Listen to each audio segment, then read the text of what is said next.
Live from downtown Macon, this is WGXA News live on YouTube. Hi everyone, good evening Middle Georgia. I'm Greg Lloyd. Amanda Peralta is off tonight. Thanks for watching WGXA News at 5:30. We start off with breaking news in Columbus, where a male and female have been found dead on Columbus State University's campus. Muskogee County Coroner Buddy Bryan says it looks like a murder-suicide where the male shot and killed the girl and then shot himself. Now, the female was found in a vehicle and the male was laying up against the tire of that vehicle, according to Bryan. The Georgia Bureau of Investigations is assisting local police in that investigation tonight. Well, looking ahead, a Mid-State sheriff is due in court next week to face a judge for his alleged crimes. Bleckley County Sheriff Chris Cootie faces charges of inappropriately touching famous TV judge Glenda Hatchett during a conference in Atlanta last year. Cootie is expected to be in a Cobb County court Monday morning for a plea hearing. The sheriff was a no-show at his last court hearing in June. Supporters of Judge Hatchett and the NAACP have called for Governor Brian Kemp to suspend Cootie, but because the charge is a misdemeanor, Kemp's office says it cannot take any action.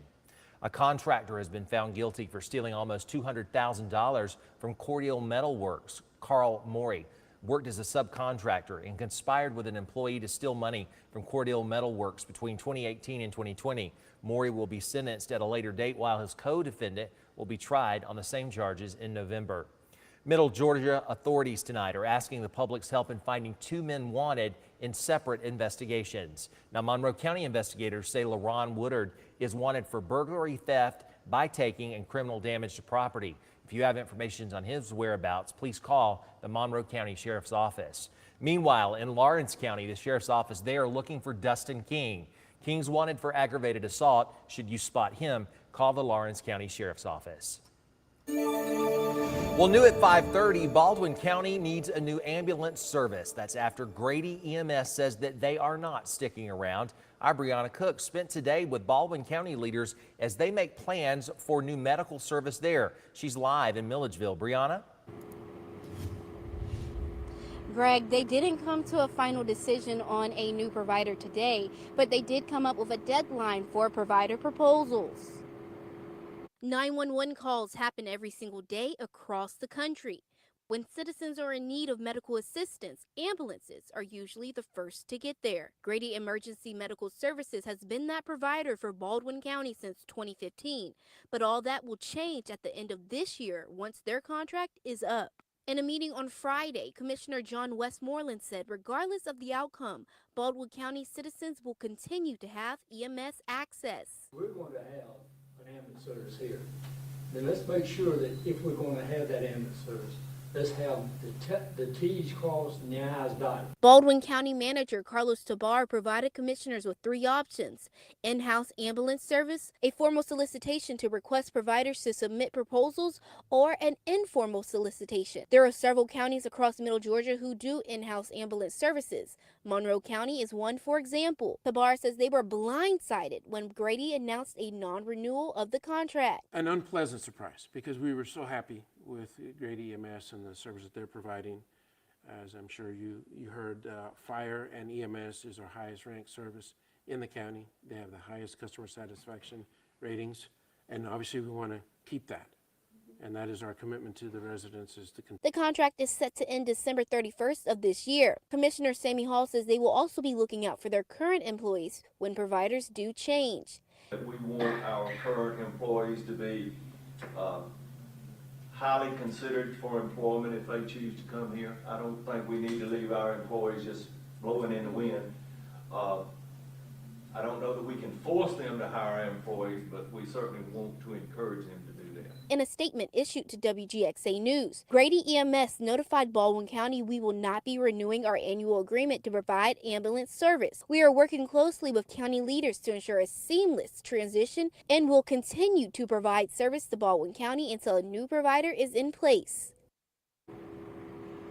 The commissioners decided on a formal request for providers with a deadline of September 1st, and we will keep you updated as the story progresses. Reporting live in Baldwin County, Brianna Cook, WGXA News.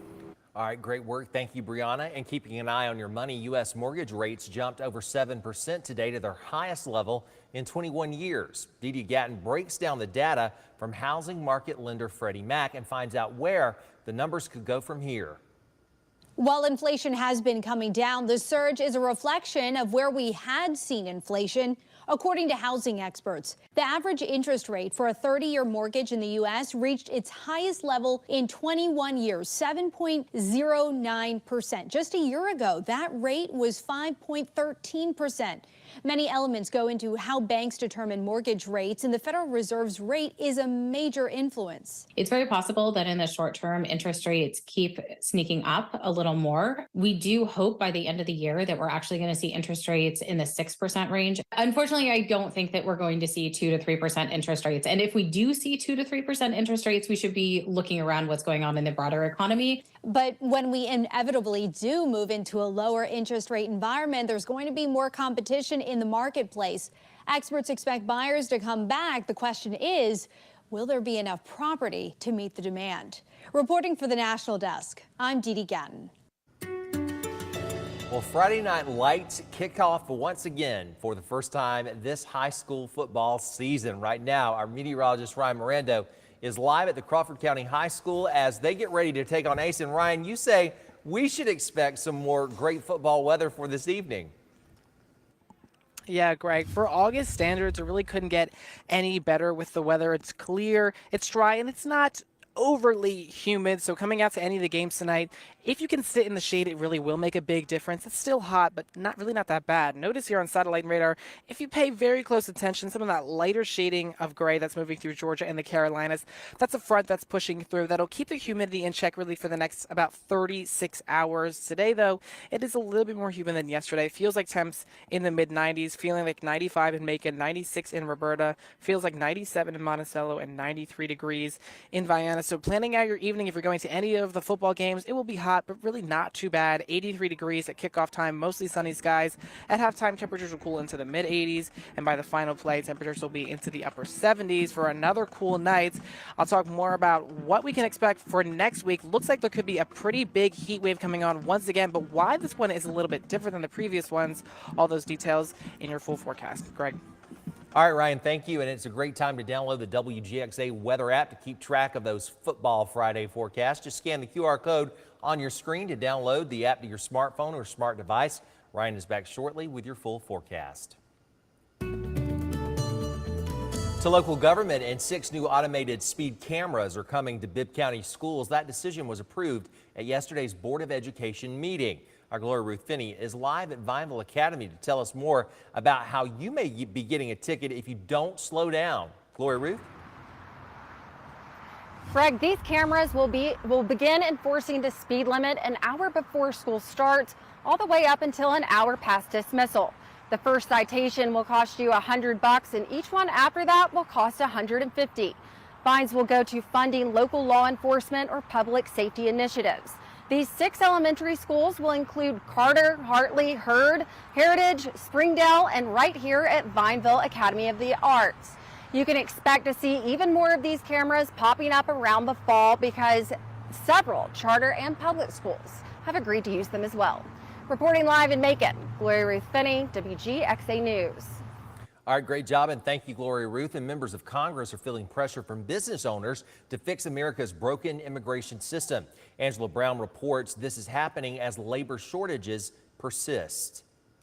American farms facing a labor shortage. So we don't have enough people to milk the cows. Yep. 12 years and counting, John Basilisi has worked on immigration reform. Now, with the U.S. Chamber of Commerce, hearing from industries across the board facing hiring challenges. You're trying to, recruit American workers and you can't find them because they're not available. Business owners are ramping up pressure on Congress demanding immigration reform and fixing the foreign work visa programs, resulting in bipartisan legislation being introduced. This year, Florida Republican Representative Salazar and Texas Democrat Representative Escobar introduced the Dignity Act, calling for changes to the federal visa work program. The private sector is putting pressure on us and telling us we need to find workers.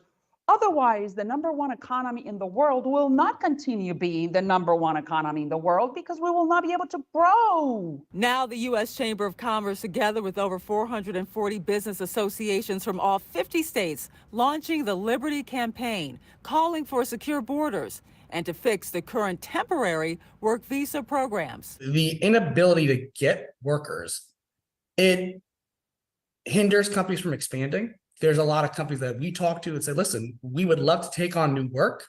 We just know we can't do it. The Council on Foreign Relations says these visa programs are troubled by pushback from domestic labor groups, poor enforcement of work visa restrictions, and also concerns about the treatment of foreign workers. Reporting in Washington, D.C., I'm Angela Brown.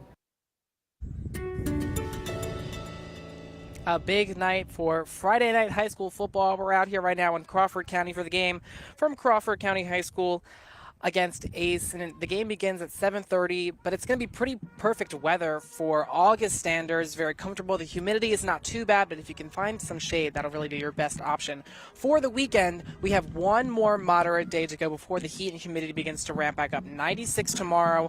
On Sunday, we're back into that sticky humidity, and we could see an isolated shower. I think the best chance of anyone seeing any rain will be south and east of Macon, but it's high and hot, up to 97 degrees. Tonight, though, will be the really last night, the past 3.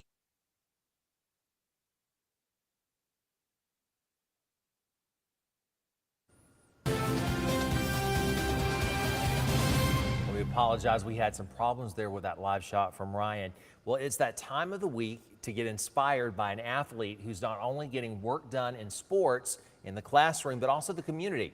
Carlos Stevens introduces us to Dublin cheerleaders who's cheering on her community beyond the field. Laughter, the camaraderie.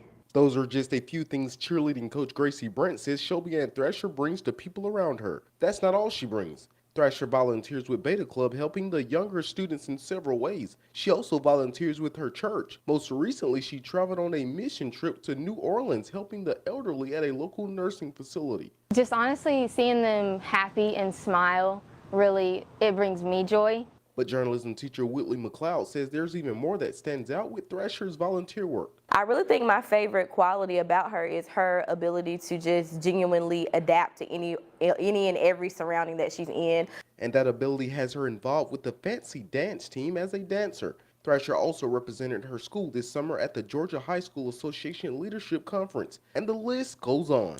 Now Thrasher admits it's not easy to juggle school, sports, and volunteer work, but she says her family makes it all a little easier by supporting her. But she says there's a specific little one that makes it all worth it. My little sister, she's very supportive as well of everything I do.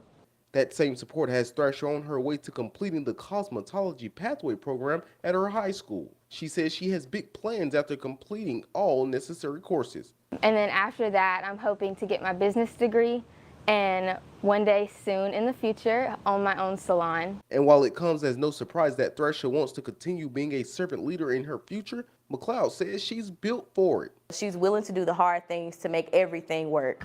Brant says she pushes all of her cheerleaders to do. I really like to have the girls involved in like community service.